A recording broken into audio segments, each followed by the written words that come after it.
नमस्ते, जय हिंद। ये है द आवारा मुसाफिर शो क्लिप्स। हाँ, नाउ फर्स्टली एक्सप्लेन करिए, क्योंकि एटलीस्ट मुझे तो रिसर्च करने के बाद में पता चलता है कि 0.5 वॉर क्या होता है। बट आज भी कितने सारे लोग देश में ऐसे हैं जिन्हें पता ही नहीं है और वो उस 0.5 मैं वॉर का बताता हूँ। पार्ट बन हाँ, चुके हैं। मैं बताता हूँ इसको थोड़ा-सा। Again will come two point 5 how it is. अब जब वॉर है, एक शत्रुता है। मैंने कहा शत्रुता पुरानी है, वो कई 100 साल हो गए।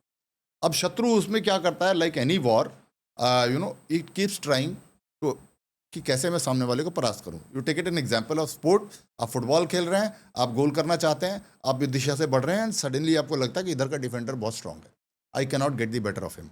तो then you try and change train track, you keep trying. Strategy कुछ तो करते रहोगे, आगे तो जाना है, आपको गोल करना है। यहाँ पर जो था हमारा शत्रु, इंसिडेंटली, आई वोंट से दुर्भाग्य है सौभाग्य, जो है सो फैक्ट सो है। और पाकिस्तान तो हमारा कारण ही था, वो तो पाकिस्तान का जन्म ही शत्रुता के आधार पर हुआ है। The basic reason was we you and me can not coexist peacefully, right? That is where it began. So वो तो शत्रु रहेगा ही रहेगा as of now.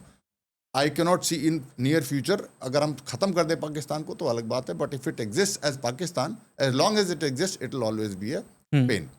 Now, China, incidentally, for some reason or the other, we have a adversary right now. So we have an adversary here and we have an adversary there. ठीक है ना? Know earlier क्या होता था, पुराने जमाने में जो शत्रुताएं होती थी वो सेना टू सेना लड़ लिया जाता था। ठीक है ना? तो जैसे मैंने फुटबॉल वाला उदाहरण दिया, जब उसने देखा कि we can not get the better of Indian arm forces. Correct. पहला तो वही था ना, पाकिस्तानियों को भी तो भ्रम था ना, ब्रेकफास्ट अमृतसर में करेंगे, लंच दिल्ली में करेंगे, बिकॉज दे थॉट कि we can get the better of भारतीय सेनाओं को, हम परास्त करके आगे बढ़ जाएंगे। ये भ्रम था उनका। वो 65 में टूटा और 71 में छिन्न छिन्न हो गया। अब 71 में जब छिन्न छिन्न हो गया तो उन्होंने स्वीकार कर लिया। तब उन्होंने कहा कि जब हम इसको नहीं गिरा सकते हैं तो लेट्स बाईपास दिस। तो सेना को बाईपास करके उन्होंने अंदर, टारगेट तो अंदर ही है ना, टारगेट तो गोल पोस्ट है। करेक्ट। गोल पोस्ट में आम लोग बैठे हैं, यहाँ पर साधारण लोग हैं। तो वहां उसके पहले डिफेंडर था, अब वो सेना थी, सेना वो बाईपास करके देन द गार्डन जो टेररिज्म थी। अब उसके बाद जैसे संसाधन बढ़ते गए, मीडिया बढ़ती गई, ये सारे पैराफिनीलिया बढ़ता जा रहा है, तो साइकोलॉजिकल वॉरफेयर करने के मीन्स बहुत ज़्यादा स्ट्रांग हो गए, टू मच। एंड उससे ऊपर मैंने कहा ना, ये मानसिकता जो मैंने बताई थोड़ी देर पहले हमारी, कि everybody is actually more than eager to have an opinion. Right. कोई ये स्वीकार ही नहीं करना चाहता कि I don't know on this topic. ये भी एक मूर्खता वाली मानसिकता है। So because I need to have an opinion, everybody is hungry to have an opinion. So फटाफट जो मुझे मिले वो दे दिया। तो जो इंफॉर्मेशन ठूंसा गया, साइकोलॉजिकल किया गया एंड वो डाल दिया गया। अब तो उससे अब क्या है कि पहले भी होता था और अब चूंकि संसाधन बहुत हैं, तो 2.5 में से एक फ्रंट तो हो गया पाकिस्तान, एक फ्रंट हो गया चाइना। अब दूसरा रह गया अंदर बीच में। Let is accepted, politically correct statement है या नहीं है, they have there people inside. True, वो तो सबको दिखता ही है। ठीक है ना, they have there people inside. समाज का एक बहुत बड़ा गुट है जो उनके साथ है। जैसे कि 65 वाली लड़ाई में हुआ था, तो यूपी से उत्तर प्रदेश में आर्मी जब निकली थी, तो वहां पर एक समाज का ही एक गुट था जिसने रास्ता खोद दिया था। अच्छा। खोद दिया था कि आर्मी बॉर्डर तक ना पहुंचे। ये यूपी में हुआ है? यूपी में हुआ था 65 की लड़ाई में। Okay. It is actually happened. The dug the roads, army का काफिला ही बॉर्डर ना जाने नहीं देंगे हम। It actually happened, right? So पहला तो आपका ये है 0.5 में भी, यानी कि it is going to be internal. अब इंटरनल में भी लोगों को लगेगा बहुत कुछ हो सकता है, बिल्कुल सही है, बहुत कुछ हो सकता है। लेकिन देयर आर टू थिंग्स। एक, बहुत कुछ हो सकता है नॉर्मल पीस सिनेरियो में, उसकी एक तैयारी अलग है। एक बहुत कुछ हो सकता है लड़ाई के मत, जब the nation is at war. 2.5 क्या 1.1 भी हो तो भी, मान लो we are only going with war with one of these adversaries, the other may not decide to open its front. Even in that case the 0.5 will happen. Correct.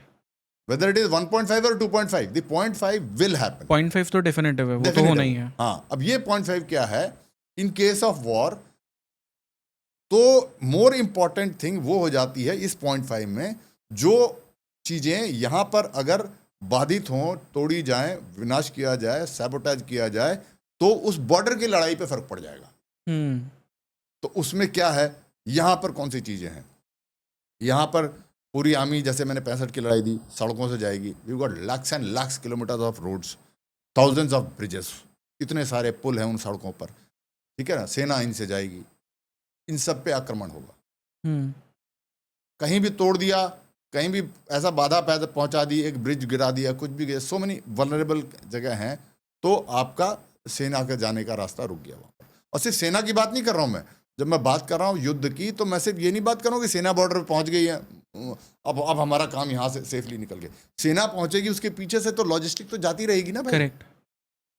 Logistic जाती रहेगी, पीछे से गोला बारूद जाता रहेगा, और बहुत सारा सामान तो जाता रहेगा ना। This communication continuously has to flow. जरूरी नहीं है कि वो हरी वाली सेना की गाड़ी ही हो, लॉजिस्टिक तो सिविल गाड़ियों में भी जाएगा ना। करेक्ट। तो जब भी इन एक लाइन ऑफ कम्युनिकेशन में आगे आपके road with bridges, railway lines, अक्सर आप सुनते रहते हैं, आजकल सुनते रहते हैं, किसी ने फिश प्लेट निकाल दी, कुछ कर दिया, नॉर्मल पैसेंजर ट्रेन को एक्सीडेंट कराना चाहते थे शायद वो। एक आधा एक्सीडेंट जो उड़ीसा वाला हुआ था, उसका कारण भी वही बताया कि somebody had sabotaged। अब इमेजिन कीजिए कि उस समय अगर रेलवे लाइन में कुछ हो जाए, मिलिट्री स्पेशल ट्रेन जा रही है टैंकों से भरी हुई बॉर्डर की तरफ, सो वो हो गया आपका। आज की डेट में टेक्नोलॉजी है, all air force station, everything is all power based, right. लालटेन वाली लड़ाई तो है नहीं, तो electricity is very very important. High power tension lines हैं, नॉट ओनली मिलिट्री की बात नहीं कर रहा हूँ, the entire so many thing, factories चल रही हैं, एमुनेशन की फैक्ट्रीज चल रही होंगी, बहुत सारी चीज़ें चल रही होंगी। सिर्फ मिलिट्री, आर्मी, नेवी, एयरफोर्स के इंस्टॉलेशंस की बात नहीं कर रहा हूँ मैं। So many things which are helping in the war effort, you know, airports are there, वो भी सब। तो then high tension electricity lines, lakhs of kilometres, these will be sabotage. तो एंड देन ऑयल पाइपलाइंस हमारी, अगेन लैक्स ऑफ किलोमीटर्स हैं, जिसके through तेल जा रहा है। वो तेल जो टैंकों में, हवाई जहाज़ों के लिए, गाड़ियों के लिए आगे फ्रंट तक जा रहा है, उनसे जा रहा है, वो will be sabotaged। Today is a network centric warfare, you know, most of it is high tech हो गया है। So we have thousands and thousands of kilometers and lakhs of kilometers of optical fiber network buried in the ground anywhere, वो vulnerable है आपका। और इस प्रकार से बहुत सारी जो भी मैंने बताया, यही चीज़ें हैं। टेलीफोन के कम्युनिकेशन, टेलीफोन लाइंस हैं, डेटा लाइंस हैं, टावर्स हैं, कम्युनिकेशन टावर्स हैं। तो ये सारी की सारी चीज़ें हैं। यहाँ पर हमारे हिंटरलैंड में जहाँ हम बैठे हैं, इधर पे अगर बाधित होती हैं, इनमें अगर कोई खंडन करता है, तो इनका इम्पैक्ट वहाँ पड़ जाता है। करेक्ट। तो 0.5 फ्रंट वॉर में सबसे पहले आपका ये आवश्यक है। और इसे जो सैबोटाज करेगा वो हमारा दुश्मन नहीं है, ये तो हमारे देश के अंदर ही जो लोग हैं, देश के अंदर है। और मैं आपको बताऊं, प्लीज एक्सेप्ट दिस, वो तैयार है, वो संगठित है। जो मेरा वो वीडियो वायरल हुआ इस मुद्दे पे, तो काफ़ी लोगों ने मुझे उस पर बड़ा पॉजिटिव दिया, बहुत ही सर हमें समझ में आ गया। लेकिन अब मुझे नहीं पता इस समझ के आगे कुछ क्या करना है, वो समझ है कि नहीं है। How do you do this? तो इसमें थोड़ा सा आपको कोऑपरेट करना पड़ेगा, तो गवर्नमेंट से भी मिलना पड़ेगा, जो भी है। पहले तो खुद को ऑर्गेनाइज करना पड़ेगा। करेक्ट। एक मान लीजिए आप जिस इलाके में रहते हैं, वहाँ पर एक रेलवे लाइन जा रही है, आप समझते हैं कि ठीक है, हम एज अ सोसाइटी 1 किलोमीटर की जिम्मेवारी लेते हैं। तो उस 1 किलोमीटर के दायित्व अगर आप ले रहे हैं, तो उस 1 किलोमीटर में कैसे करेंगे? You will have to get organised. लंबी लड़ाई अगर चल रही है, तो इंडक्शन से शुरू हो गई, मतलब जाना फौज ने मान लो शुरू किया, अभी लड़ाई हुई भी नहीं है, बट जाना शुरू कर दिया, तब से स्टार्ट करना पड़ेगा। तो आप, ऐसा तो है नहीं कि आप 400 लोगों का ग्रुप है तो 400 लोग जाकर खड़े हो जाएंगे। ऑर्गेनाइज करना पड़ेगा, शिफ्ट बनाने पड़ेंगे। एक बंदा तो रात भर 24 घंटे खड़े नहीं होगा, तो आप डिसाइड करेंगे कितनी देर हम खड़े हो सकते हैं, वो शिफ्ट बनाने पड़ेंगे। एक एक शिफ्ट होगी, जो वहाँ शिफ्ट है उसको खाना पीना चाहिए होगा, लॉजिस्टिक्स चाहिए होगा। दिन भर वो खड़ा तो नहीं रहेगा, तो स्टैंड विद, वहाँ क्या रहेगा, कुर्सी लेके बैठेगा, क्या करेगा, मतलब so many things. Once you get into it, you have to start planning this, and you will have to do it in coordination with the government agency. कि सर हम आपकी हेल्प करना चाहते हैं, you let us know, because those guys are organised. Again, protection में बहुत ज़्यादा effort लगता है।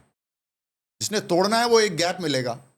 1 लाख किलोमीटर के रेलवे लाइन में आप 99,000 किलोमीटर पे खड़े हो, 1 किलोमीटर आप पे छूट गया, वहीं तोड़ देगा ना वो। Correct. So this is a humongous task. So वो करना है, and then if someone approaches, you should be ready to fight. तो ये मैं मोटा मोटा, I am not given it a deep thought. जैसे आपने पूछा तो मेरे जो दिमाग में आया मैं बोल रहा हूँ। What I am trying to, I am just, मैं ये नहीं कह रहा हूँ कि मैं जो बता रहा हूँ ये कंप्लीट है, नहीं, बिल्कुल कंप्लीट नहीं है।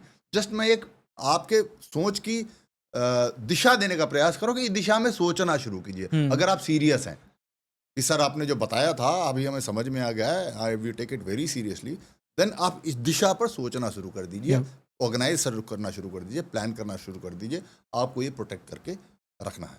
ये आपका 0.5 front war in case 0.5 front है in case of a war. This another part which another 0.5 front war which is always there whether war और नॉट, वो है आपका social unrest.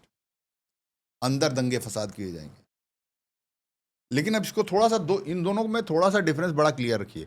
In case of a war ये दंगे फसाद is not important, because ये आपके बॉर्डर की लड़ाई पे फर्क नहीं डालता। करेक्ट। एक मोहल्ले पे अटैक हुआ, इस मोहल्ले के लोग गए, इस मोहल्ले में अटैक किया, वहां पर 200 लोग, 500 लोग, 10 लोग, unfortunate but I am being very practical. So how does that impact the battle on the border? Nothing.